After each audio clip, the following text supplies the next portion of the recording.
A couple other things that we just want to take a look at, and these are what we would call properties of a triangle or properties of trig, or maybe we should even call them just notation things that we need to watch out for um, when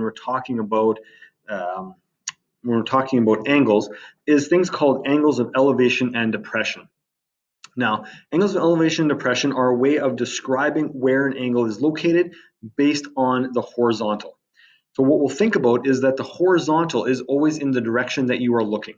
Now, normally people look straight ahead, okay? From that, and so straight ahead is what we would call our normal. That's what we would call our horizontal. Okay, so we call that our horizontal. That's looking straight ahead. Okay, it's like being the same height as somebody and looking them right in the eyes. That is looking straight ahead.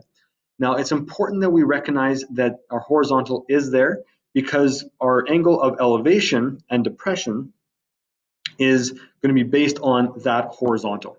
So from the position of looking straight ahead, we will either look up, which it would be considered to elevate, or we could look down, which we could say would be to depress. Okay, down is depress, up is to elevate. Now, when we're looking up, the new line of sight that we have forms an angle of elevation with the horizontal.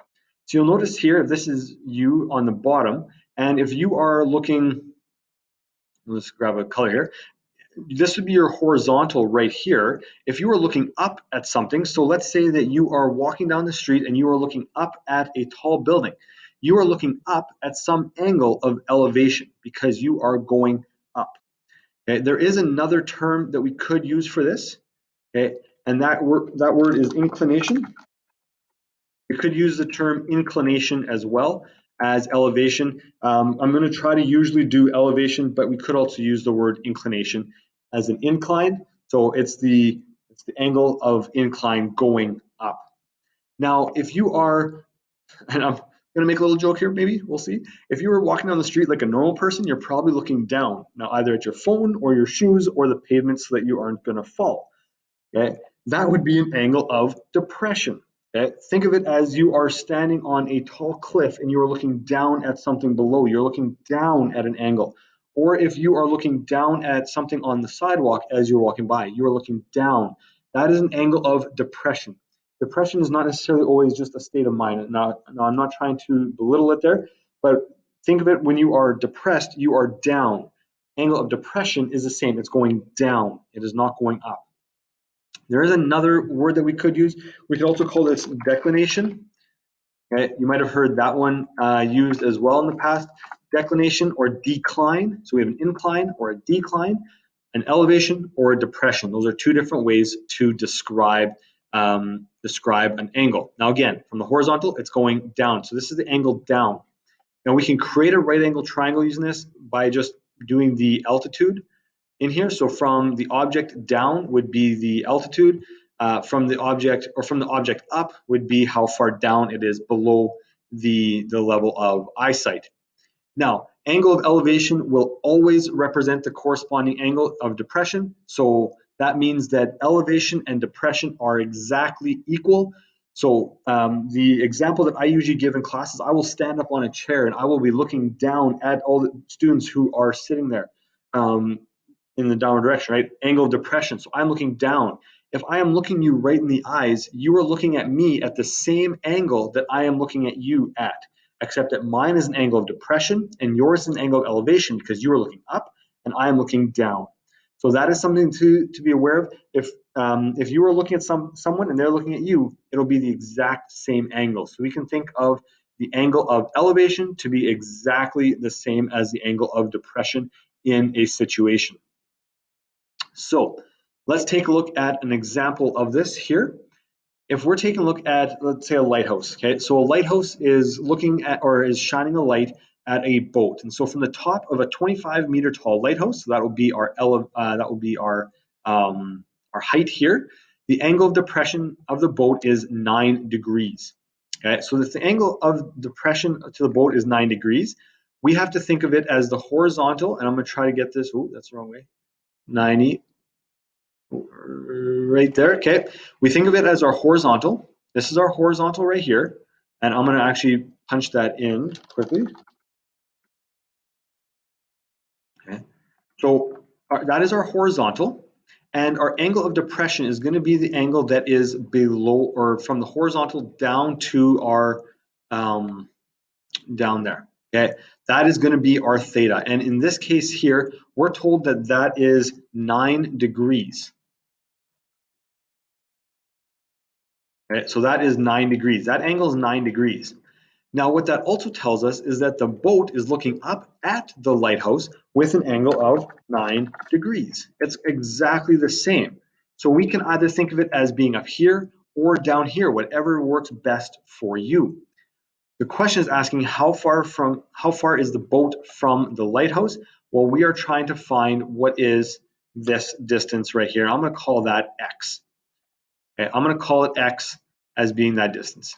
Now, depending on, we could also think of it as the horizontal distance, so we could extend this line to here and make a triangle on top. I like to make my triangles on the bottom. That is strictly me. This is our opposite side right there. Now, some of you are like, oh, wait a minute, it's right beside the angle. No, it's not. The angle is in this top triangle, okay? This side is in the bottom triangle. If we're looking at the height from the horizontal to the boat, that is also 25 meters, okay? So it means that this is the opposite of our angle. So this would be our opposite side, this will be our adjacent side, and as always, this is the hypotenuse, okay? Because we're considering this to be a right angle because this is the height of a building that's always measured straight up. So to find this, once we have it labeled, once we know which angle we are dealing with, then it's just strictly trig, which we have done in the past. We have the opposite. We're trying to find the adjacent. So we're going to use tan of theta. We're going to use our tan function. And that equals opposite over adjacent. And oh, let's get a different color here. Okay, we're given our angle of 9 degrees. And we know that our opposite is 25 meters, and we don't know what our adjacent is. I'm just going to give it x. You could write adjacent in there as well. Sometimes I just do adjacent. Sometimes I'll actually put the x in there. All right, now it's just a matter of solving. Okay, so now it's just 25 meters divided by tan of 9 degrees. So 25 meters divided by tan of 9 degrees. Again, that's cross multiply and divide. I didn't do the multiply by 1 because we don't really need to. And the boat is 157.84 meters away from our lighthouse. Okay. Now, once we have our answer here, it's very important we have context to this question. And so it's important that we have context in our answer. So our answer is going to say the boat is 157.84 meters horizontally away from the lighthouse. Okay. So it's 157.84 meters horizontally away from the lighthouse.